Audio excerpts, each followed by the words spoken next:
Todo también tiene una especie de lectura, si querés. Supongo que Gustavo sabrá. Vamos sab- vamos a sumarlo y seguís Gustavo narrando a esta ver. hipótesis. Es lindo el sonido de la llamada telefónica. Sí.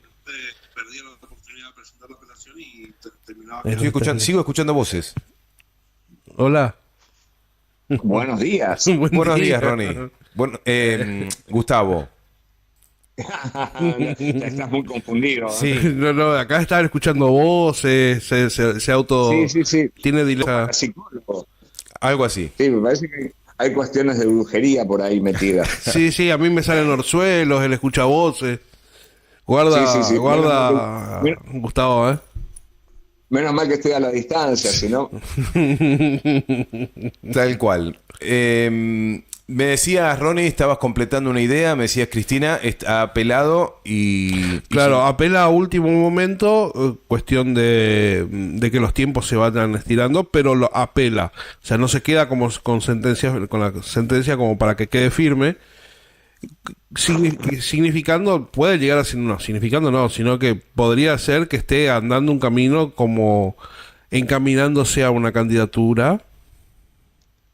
¿cómo saberlo?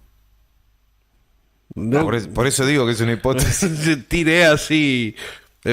Uno del deseo del corazón habla la boca a veces y. Qué lindo recibirte, Gustavo, en una nueva jornada, siempre repasando con tus columnas en el programa, analizando con un sentido crítico y ayudándonos a pensar lo que pasa.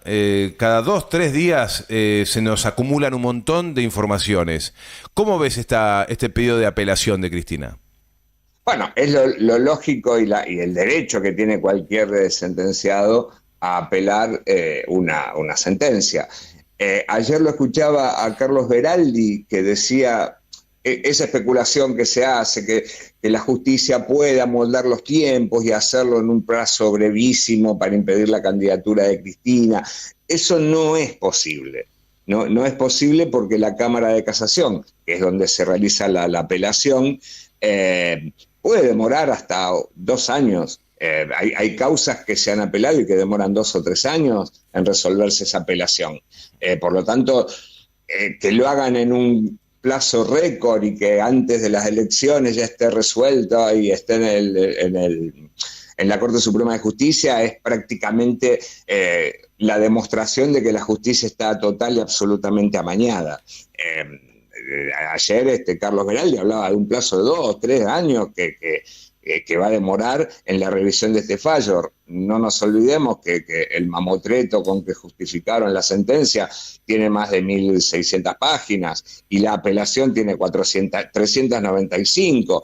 Por lo tanto, y no es leer una novelita, sino que es ver cuáles son los fundamentos. Así que no creo que esa hipótesis de que la justicia va a acelerar los plazos para que le llegue la sentencia firme a Cristina una vez que esté presentada como candidata, en el caso de que quiera hacerlo, es una hipótesis un poco descabellada. Pero bueno, del sistema judicial argentino, sobre todo encarado por algunos jueces en el entramado de Comodoro Pi y la ciudad de Buenos Aires, no se puede esperar más que cosas descabelladas. Esta es una apelación en casación.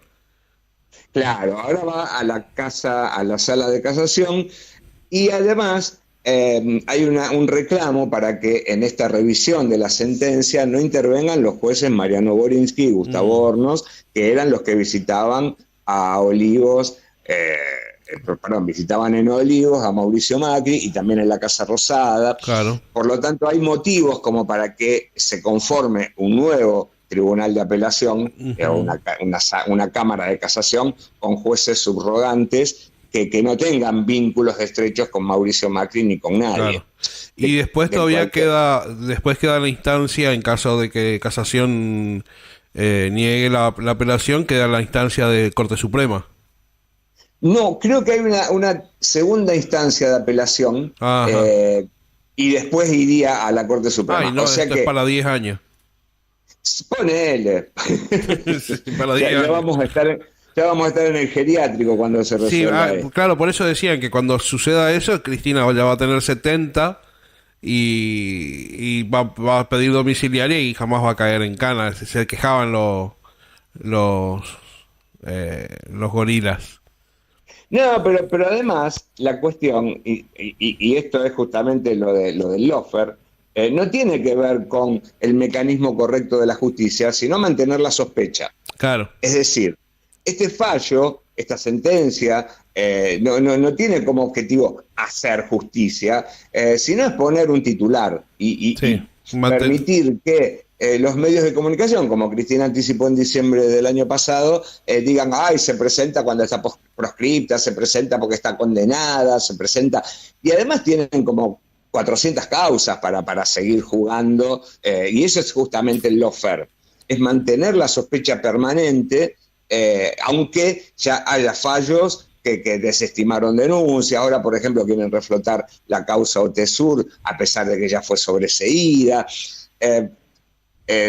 No van los argumentos legales acá, como planteaba ayer Carlos Beraldi.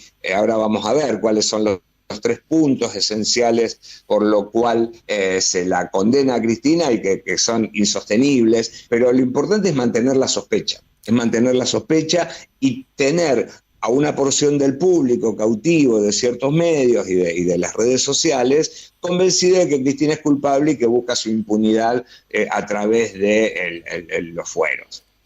Alimentar el negocio de la grieta. Sí, alimentar sobre todo la sospecha hacia un determinado sector político. Sí. Hacia un determinado sector político, y sobre todo de ese sector político que es el peronismo al kirchnerismo, ese 30% al que nadie quiere, supuestamente. Gustavo. Entonces, bueno, eso es lo más importante. Corro con ventaja porque siempre sos muy ordenado y momentos antes de la charla que habitualmente tenemos aquí al aire, bueno, me das todo desglosado los temas que vas a ir tratando. Por lo tanto, puedo hacer breves introducciones adelantándome a lo que vas a ir hablando. El Cristipalooza del jueves. Bueno, primero vamos a ver qué pasó con esto de la apelación, ¿no? Dale. Hay 3 elementos que toman estos jueces para sentenciar a Cristina. El decreto, que es lo de que se puede ampliar el presupuesto en el caso de que haya motivos como por ejemplo la inflación, que es un decreto que firmó Cristina y que fue avalado por el Senado. Eso lo toman los jueces como elemento para la condena. Después, las relaciones comerciales entabladas con Lázaro Báez. No hay pruebas de que Cristina haya tenido trato directo con Lázaro Báez, por lo tanto eso no es motivo de condena. Y después esos mensajes extraídos del celular de López, que no estaban en esta causa, pero que lo ponían como una prueba contundente de que Cristina estaba involucrada en los sobreprecios y todo eso. Son los únicos 3 elementos que tomaron los jueces Jiménez Uriburu y Borini para condenar a Cristina. Esto es apelado, esto se sabe que son, incluso en el fallo mismo los jueces dicen que no tienen fundamentos, pero sí la sospecha, como fue en el caso de Lula. Por lo tanto, no. En un sistema judicial coherente no podría prosperar. Es más, estos jueces y el fiscal que llevaron adelante el juicio, que además durante los 3 años del juicio se demostró de manera muy fehaciente de que Cristina no podía, primero que no había habido sobreprecios, que no había habido subejecución, ni que las obras estaban inconclusas. Solo empiezan a estar las obras inconclusas cuando asume Macri, y eso es importante destacarlo. Hasta el momento que estaba Cristina, las obras programadas se terminaron, se empiezan a discontinuar cuando empieza la persecución judicial contra Lázaro Báez. Por lo tanto, no hay motivo. Y además, y otro elemento, después de la Corte Suprema de Justicia, se puede apelar a un tribunal internacional hasta para que la sentencia esté firme. Y ahí ya estamos hablando de mucho tiempo más. Ahí estamos hablando de mucho tiempo más. Claro. El Cristipalooza, que tanto le interesa a Sergio, sí. Es el acto que va a tener el próximo jueves Cristina lo va a encabezar en el Teatro Argentino de La Plata, que va a coincidir con el 20 aniversario de las elecciones del 2003, cuando Néstor Kirchner asume la presidencia y cuando todos empezamos a volver a soñar. Acá se va a lanzar una escuela justicialista Néstor Kirchner, y ahí Cristina va a dar una charla magistral, un poco para traer los principios, los valores. Ya en el video que se promociona a este encuentro del jueves, está muy destacada la figura de Néstor Kirchner, y Cristina va a dar una charla magistral en base a 3 temas. El FMI y la histórica receta de inflación y recesión, la fragmentación política y la concentración económica. Se espera que Cristina en este acto diga algo con respecto a su candidatura. Muchos dicen que no, muchos dicen que todavía no, que eso puede llegar a ser recién el 25 de mayo, que se va a conmemorar los 20 años de la asunción de Néstor Kirchner como presidente. Pero bueno, hay mucha expectativa con esto. Más aún, nosotros el viernes, las últimas palabras que dijimos fue lo de la reunión del Consejo del PJ, donde el presidente Alberto Fernández supuestamente iba a decidir si se presentaba o no para la reelección. El presidente Alberto Fernández, mientras nosotros estábamos terminando de hablar en nuestra columna, publicó un video en las redes donde anunciaba que no se iba a presentar a la reelección. Esto provocó en el Frente de Todos un reacomodamiento lógico, porque ya no estaba el Jarrón Chino como candidato a la reelección, sino que daba la posibilidad de abrir el juego a otras posibles candidaturas. Entre lo que se especula es qué va a hacer Cristina. ¿Qué va a hacer Cristina? Si se va a presentar a algo o va a elegir un candidato que lo represente. Y la otra gran discusión que dejó la decisión de Alberto Fernández es esta de buscar un candidato de consenso que sintetice los principios del Frente de Todos, o abrir el escenario para unas PASO en la que la población, los votantes, decidan cuál va a ser el candidato. Esa es la discusión que está ahora. Personalmente creo que ninguna de las dos opciones puede garantizar nada. Si antes no se ponen de acuerdo todos los integrantes del Frente de Todos, es qué tiene que decirle el Frente de Todos a la sociedad y qué tiene que prometer para ilusionar a una parte del electorado. A ver, Gustavo. Sí. No, estaba pensando que con la renuncia a la candidatura por la reelección de Alberto, políticamente uno puede suponer que queda muy recortado en su poder político, ¿no?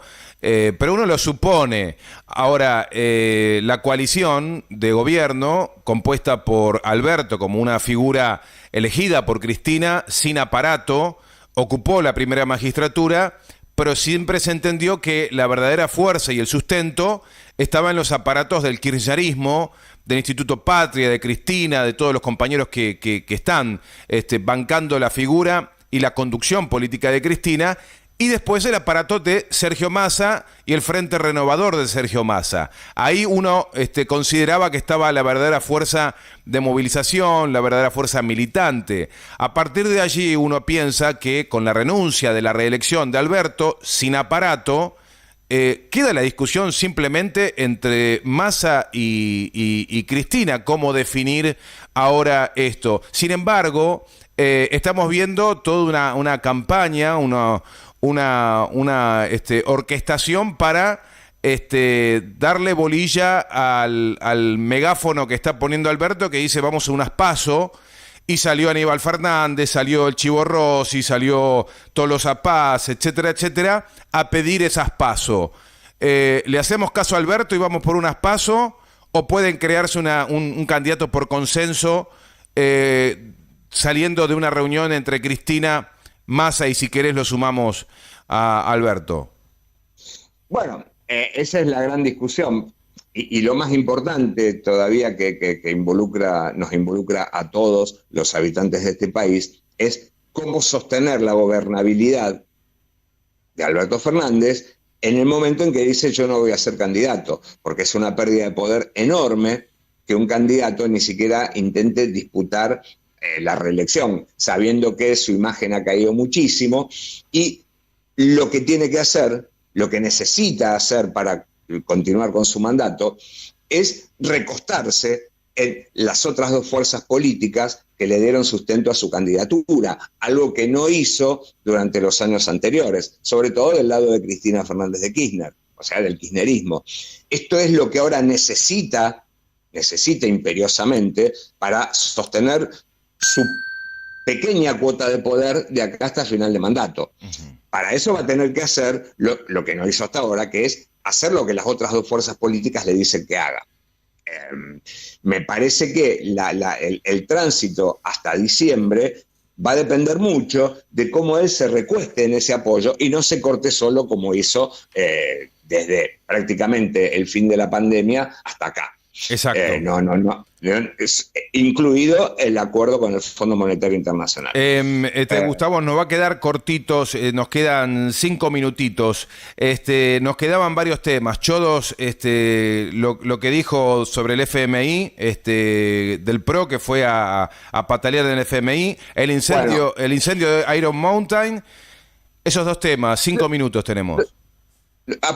Bueno, lo del incendio de Iron Mountain es un episodio dramático que se repite con una situación similar. En el 2014, cuando Macri estaba por terminar su segundo mandato al frente de la jefatura de gobierno porteño, justo antes de que fueran a hacer una investigación en esa empresa que se dedica a guardar documentos de las grandes empresas económicas del país, cuando se le estaba por hacer una inspección para comprobar lavado de dinero, se produce el incendio de Iron Mountain con 11 rescatistas que murieron por el desplome de una estructura, de una pared. Y justo ahora, la semana pasada, se elevó a juicio oral la causa por ese incendio que fue intencional, se demostró intencional, y justo una semana después se produce un nuevo incendio y ahora casi total de Iron Mountain. Uno se pregunta, aparte tenía antecedentes de incendios así intencionales en otros países, ¿por qué se permite que siga funcionando una empresa que se dedica a guardar documentos ilícitos y de esa manera tan frágil, haciendo tanto daño, no solo en vidas, sino también en investigaciones? Es la pregunta del millón. ¿Por qué no se expulsa directamente a nivel mundial una empresa que se dedica a guardar documentos de manera tan ilegítima, tan ilegal? Esa es la única conclusión a la que uno puede llegar. Más allá de juicio o no juicio, tiene que haber una decisión de que esa empresa o empresas similares no tengan más cabida en ningún país del mundo. Pero eso no lo podemos tomar nosotros, sino que tiene que haber una decisión gubernamental. ¿Y qué pasó con Sergio Chodos? Sergio Chodos denunció este fin de semana que, de acuerdo a informes del propio Fondo Monetario Internacional, 3 exfuncionarios de Macri, Hernán Lacunza, que fue ministro de Hacienda, el ex ministro de Hacienda, Alfonso Prat-Gay, y el ex titular del Banco Central, Guido Sangleris, hablaron con funcionarios del Fondo Monetario Internacional para decir que no lleguen a ningún acuerdo con el actual gobierno, que si ellos son gobierno el año que viene, podrían acordar condiciones más favorables. Esto es gravísimo, porque dio pie a una denuncia primero Sergio Chodos habló de que esto es una situación, una actitud antipatriótica, porque a estos exfuncionarios no les interesa tanto el bienestar del país o evitar una corrida cambiaria o una hiperinflación, sino una visión solamente política, oportunista, pero también merecen, aunque a mí me parece que la figura no va a cuajar, una denuncia por traición a la patria por parte del abogado Alejandro Sánchez Calvermaten. Fue presentada esta denuncia y hay que ver, cómo llega a mantener una sentencia. Pero lo más importante para tener en cuenta es que 3 exfuncionarios del PRO fueron a hablar con el Fondo Monetario Internacional para pedirles que no lleguen a ningún acuerdo con el actual gobierno, lo cual es de una gravedad enorme y ya tendrían que estar aclarando y pidiendo disculpas, y si lo hicieron, directamente estar verdaderamente fuera de cualquier escena política y económica, porque son sumamente nocivos. Sí, absolutamente cipayos, ¿no? Totalmente antipatrióticos. Y ya que me queda poco tiempo, quiero terminar. Ayer el presidente Fernández dio una entrevista en Nacional, no, en la radio de Rock, no me acuerdo cómo se llama. Uh-huh. Bueno, con Mex Urtiz Berea creo que estuvo. Exactamente. Fíjate, dijo una cosa muy interesante y que tiene que ver con lo que decíamos antes del apoyo que necesita Alberto para llegar a fin de mes. Lo que hace falta es que sobrellevemos del mejor modo posible lo que nos está pasando. Una frase muy Macri, porque es como desentenderse por acción o por omisión de lo que él mismo provocó, porque él dejó hacer durante muchísimo tiempo que la inflación se desboque, que el control sobre la moneda, sobre la devaluación y sobre la moneda no se ejerciera fehacientemente. Él permitió las importaciones autorizadas por jueces y no se enojó con ninguno de los jueces. Es decir, que permitió este entuerto en el que estamos metidos, donde podemos estar al borde de una escalada inflacionaria mucho mayor y una devaluación de la moneda mucho más grande por una omisión y por esta cuestión que él pondera, que es la moderación. Sí, bueno, ayer leía un título del Destape donde hablaba de Alberto, ¿no? Y decía, Alberto recibió a Miguel Ángel Pese y analizó la suba del dólar blue. Claro. Digo, ¿pero para qué lo tenemos? ¿Para analizar? Anda a TN a analizar si querés, o andate a, no sé, a algún programa compañero si querés analizar, pero no estás para analizar. Bueno, y aparte, sabiendo ya, porque pidieron disculpas, que una empresa financiera fue la que hizo correr el rumor para que se produjera la corrida cambiaria entre el viernes y el lunes, no hubo ningún enojo por parte del presidente. Eso corresponde a ser una cadena nacional y acusar a esa empresa que de manera irresponsable provocó esta corrida cambiaria y financiera. Entonces, justamente cuando el presidente dice sobrellevemos del mejor modo posible lo que está pasando, él tiene la palabra, él dijo una vez yo tengo la lapicera. Tal cual. Y ya con estas actitudes que son desestabilizadoras, y no puede haber moderación, no puede haber moderación. Y más aún sabiendo que hubo 3 funcionarios macristas que fueron a hablar con el fondo para impedir un acuerdo. Entonces eso amerita una cadena nacional en donde se denuncien estas cosas, porque si no, no vamos a sobrellevar ninguna de las cosas que nos están no pasando, porque lo que pasa puede ser la sequía o la pandemia, pero esto es una acción destituyente, desestabilizadora de actores concretos. No es sospecha, es realidad.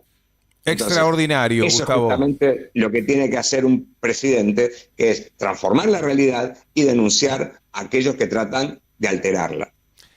Te mandamos un abrazo grande, grande. Hoy martes ya nos comprometemos a comunicarnos con vos el viernes y vaya si va a haber cosas para charlar, ya después con la palabra de Cristina Fernández. Por supuesto. Bueno, espero que el orzuelo de Ronnie se mejore y desaparezca. Lo del anillo de oro dicen que es bueno. Otros dicen que te tenés que poner un pimiento caliente en el ojo, pero yo no me animaría, prefiero el orzuelo. Un abrazo grande, bueno, Gustavo. Gracias por estar con nosotros. Nos vemos el viernes. Dale, abrazo chau, enorme. Chau. Gracias, gracias.